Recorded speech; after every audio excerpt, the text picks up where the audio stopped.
Today is 16 of October 2009, around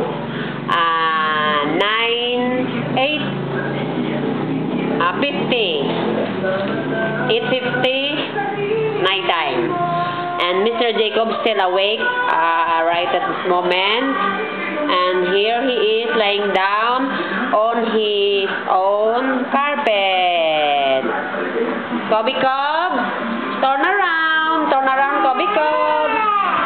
Turn around, up. Ayan, ang galing-galing talaga ni Kobe Cobb. Ayan na, stop natin. Then, Kobe Cobb will continue again. One more, Kobe Cobb.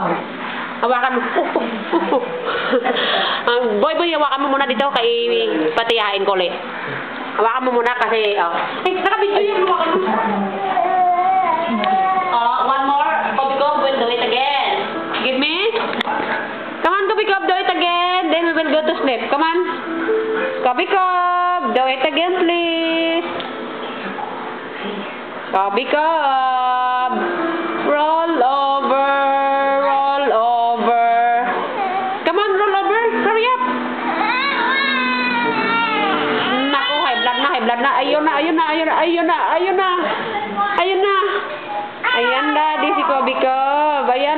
Naku, kawawa naman ang kamay. Asan ang kamay mo? Ayun na. Ang galing-galing talaga ni Kobe Cobb. Nakatago pa rin ang kamay ni Kobe Cobb. Ayun na, nakalabas na. Napakagaling talaga ni Kobe Cobb. Ang galing talaga. Ha? Ano? Nako, stop na rito. Stop na. Lumungad na.